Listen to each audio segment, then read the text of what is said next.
All right, let's talk Chicago Bears. This is a team coming out of the bye with a lot of momentum, a lot of energy, a lot of buzz after an 0-2 start to the season. This Bears offense under Ben Johnson playing a little bit better. They're trending in the right direction, but the Bears have been recently connected to a massive trade that could shake up a lot of things, not just with Chicago, but the entire NFC. We'll get to the latest news on that in just 1 second. But first, I'm Nick, and this is Saturday Morning Inspection.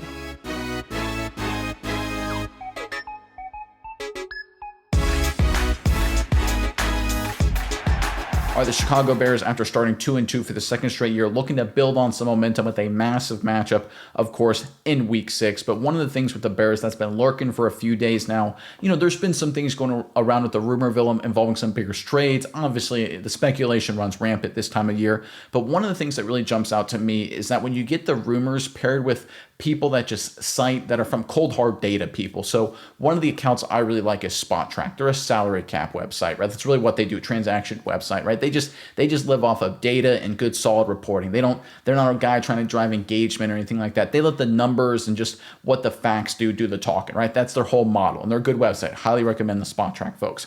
So they came up with a list of top candidates that were potentially on the trade block this season, and then listed their salary cap and dead cap money and all that information, again, just for a reference for people to use. So I want to pull up this full screen for you guys to see this real quick. This is the list of current NFL trade candidates per SpotTrack once again. And number 2 on the list right there is DJ Moore. And that's where it's very, very interesting. Obviously, Moore has been linked and rumored to a lot of potential different destinations, but a lot of it's been speculation and rumors. But the fact that SpotTrack has come out and said and listed him as one of the guys that's potentially available, I think that's a very strong indicator. I'm going to go back to just me right now. And I think one of the things that this is a sign of is that when there's a lot of smoke, sometimes there's fire. And I used to not be that way, to be totally honest. I used to sit there and say, listen, if there's all these rumors and all these sort of mid-tier social media people and blog sites saying something, it doesn't matter. And then we saw what happened with Green Bay and Dallas right after training camp with the Micah Parsons situation. So now I'm like, okay, we got to take, if there's a lot of rumors, got to take it as something that could potentially be serious.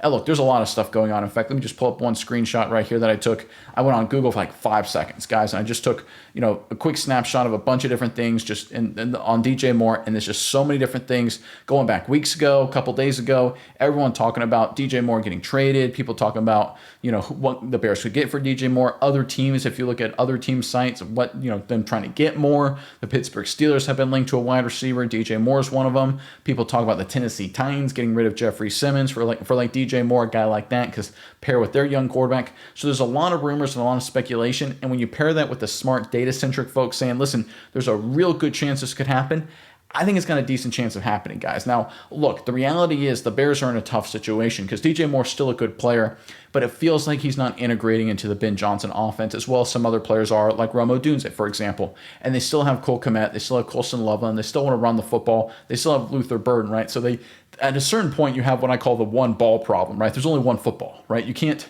it's like an NBA team, right? You can't have 6 scorers, right? You just can't, right? You really can't have 3 scorers. You got to have a rebounder, you got to have a defender, you got to have a 3-and-D guy, you got to have a point guard ball handler, you got to have a scorer, right? Maybe 2 scorers, but if you start having 3 or 4 scorers, the offense and everything collapses in basketball. You, of course, Bears fans, if you're fans of the Bulls or fans of basketball in general, you, of course, know exactly what I'm talking about here. And I think right now with DJ Moore, the Bears are feeling that one ball problem. They think now would be a good time to potentially offload him for capital. But that's where it gets interesting here is what could the Bears get in return? And I think it has to be a player. And I'm going to pull up what I queried of AI of the last 5 wide receivers traded in season in the National Football League. Now it is AI, so take it with a grain of salt right here. This is, I think this is Perplexity, the AI engine I use in this particular instance, but they are prone to hallucinate. So if there's any fact check misgivings here, please correct it in the comment section below.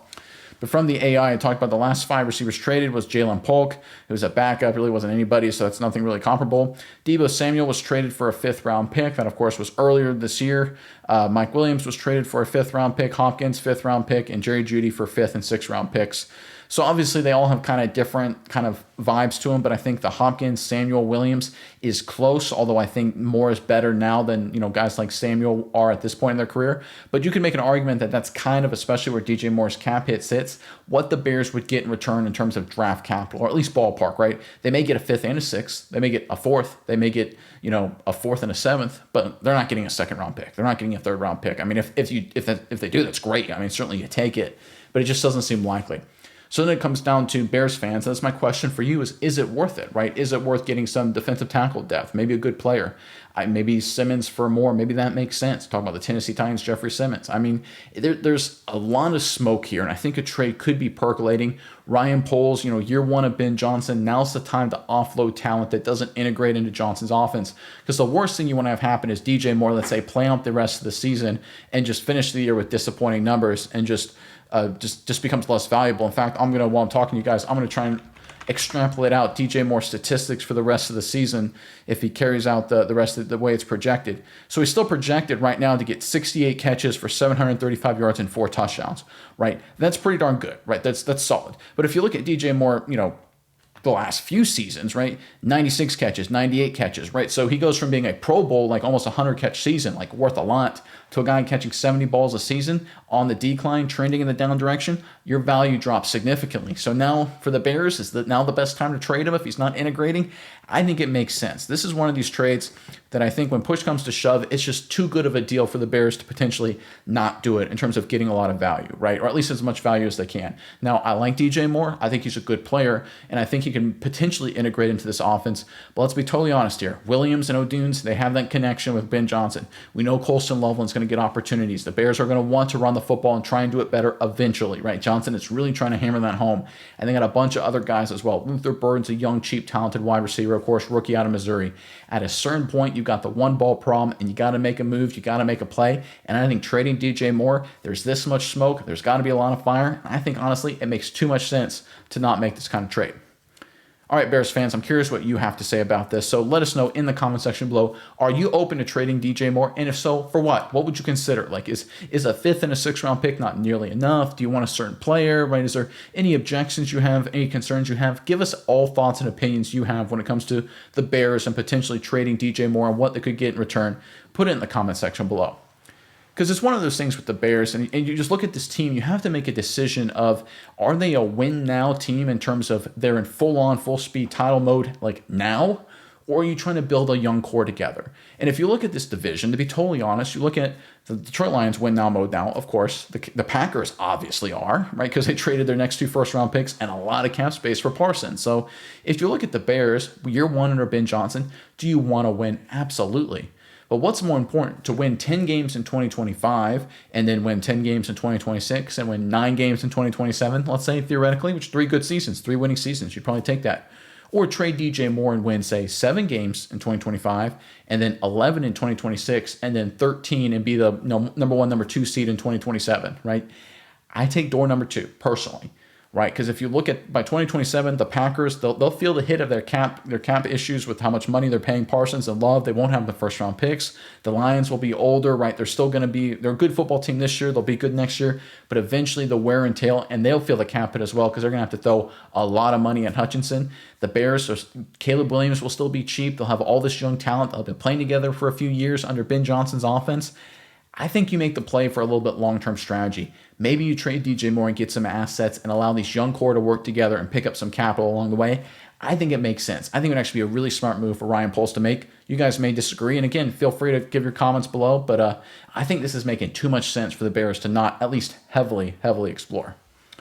But let's get into the matchup this weekend, right? So we've got the Bears against the Commanders, one of the more fun games, right? Obviously, last season's game was kind of wild between these two squads. It was sort of a ugly defensive, slugfest, but it was kind of a poorly played game between 2 young quarterbacks for 3 quarters. And then the Bears and really both offenses kind of woke up, and the Bears pulled it out seemingly at the end, only to give up that last-second Hail Mary, which, of course, derailed the Bears' season. So you better believe Chicago's out for blood. I mean, I guarantee there's a lot of people right now that want to prove what happened last year with Washington as a total fluke. But what's interesting, and I've got it pulled up on the screen here, is the predictions per ESPN Analytics, the matchup predictions. And right now they have Washington with a 65.3% chance to win. Chicago sits at 34.4%. Obviously, there's a very small percentage of a tie, which is certainly very possible, as we've learned this season in the National Football League with the overtime rules.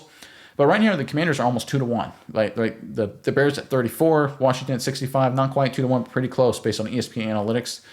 considering Washington's also a 2-loss team. And now look, they had a really good win against the Chargers, and that's fine, right? They did good there down the stretch. But I really think this Washington defense is susceptible, and I think they're a good group. They're a spunky group, right? They're feisty. Dan Quinn has them play hard, but it's one of those things. They're so susceptible if you can run on them at all, and if you can get them in space. And Ben Johnson has played against this Dan Quinn style defense before. Obviously, it didn't go great for the Bears against the Commanders last year in the postseason when Ben Johnson was leading up the charge for Detroit. But they moved the football all over that defense. It just came down to takeaways and the fact that the Detroit defense couldn't stop anybody, right? Ben Johnson had the number of Dan Quinn's defense for sure.